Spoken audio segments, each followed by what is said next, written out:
Hey everyone, welcome. So, let's just get right into it. The talk around AI taking our jobs is, well, it's at a fever pitch, right? But a new study just cut through all that noise with one simple question. How good is AI right now at doing an entire job? And I gotta tell you, the answer is, well, it's probably not what you're thinking. Let's dive in. I mean, you've seen the headlines. I've seen them. The whole narrative is that AI layoffs are coming, that it's this unstoppable wave. And look, there's a real fear there. But it's all built on one big assumption, that AI can actually do the work. So the big question is, can it? Really? And yeah, that's the key word, right? Entire. We're not talking about just doing one little thing, like writing an email. We're talking about handling a whole project from A to Z, just like a human professional would have to. And thankfully, a brand new study just put this to a real-world test, which is what we're going to break down today. Okay, so before we get to the juicy results, we got to set the stage. To understand what AI can really do, we first have to look at why most of the tests we've seen so far, well, they kind of miss the point. You see, most of the benchmarks for these big AI models are super academic. They're done in a lab, basically. They're not connected to what you and I would call, a job. Think about it this way. A benchmark might say an AI is 80% successful. That sounds pretty good, right? But would you ever pay a freelancer for a project that's only 80% done correctly? No way. In the real world, 80% is a failure. So to fix this problem, to get us out of the lab and into the real world, a new project was born. It's called the Remote Labor Index, or RLI for short. And what makes the RY so cool is its goal. It was built from the ground up to measure one thing and one thing only. Can AI actually do the kind of practical, remote, computer-based work that people get paid real money for every single day? So how'd they pull this off? Honestly, the method is pretty genius. First, they went to freelance websites like Upwork and grabbed real projects, not made-up stuff, but jobs that real clients posted and paid real money for. Then they filtered out anything that required, being there in person or talking to the client. What they were left with was a batch of 240 solid digital projects. And then came the fun part.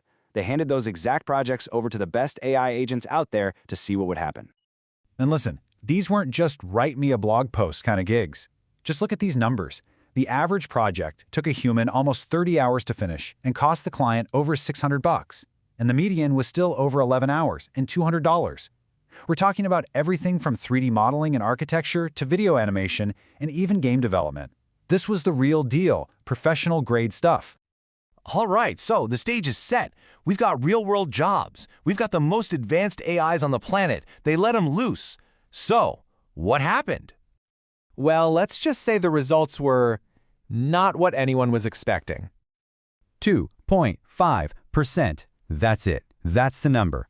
Out of all those complex jobs, the very best AI could only produce work that was as good as the human professionals 2.5% of the time. Let that sink in. In only 2.5% of cases could an AI actually automate the entire project to a quality level that a client would actually pay for.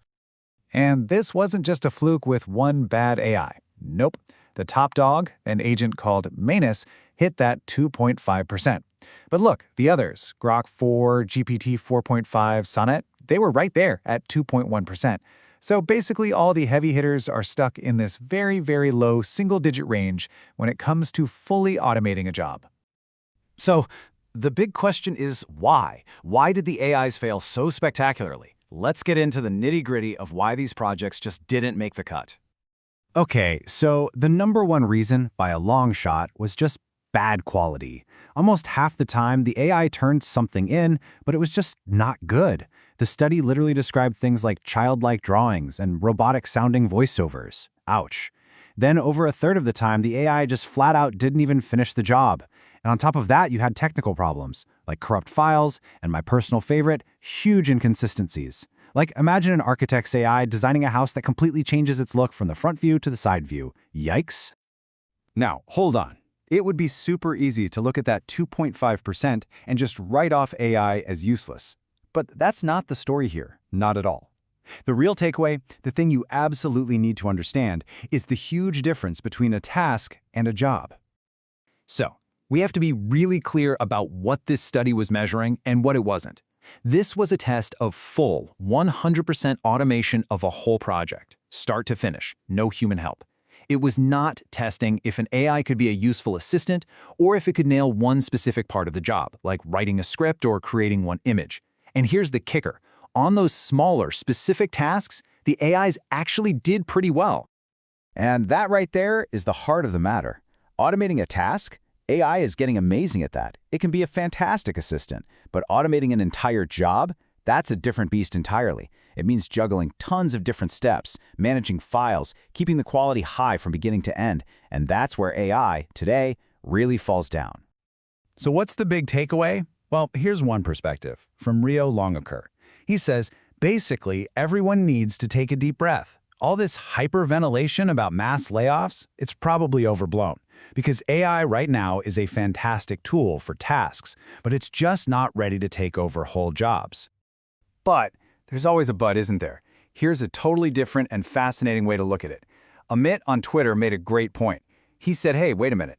For a general, off-the-shelf AI with zero special training, successfully automating 2.5% of these random, complicated jobs is actually kind of amazing. And he suggests that if you took an AI and trained it specifically for one field, like software engineering, that automation rate would likely be much, much higher. So if you remember one thing from this, let it be this. The crucial point is that AI today is a powerful task automator, not a job automator. It's not a replacement for a human, it's a tool for a human. It's an incredible assistant, but it's not the whole shebang. Not yet anyway. And that really leaves us with a huge question for the future, doesn't it? As this tech gets better and better, is full automation even the right goal to be chasing? Or should we be pouring all our energy into building the ultimate human co-pilot, an AI designed not to replace us, but to make us smarter, faster, and more creative in ways we can't even imagine yet? Definitely something to chew on. Thanks so much for tuning in.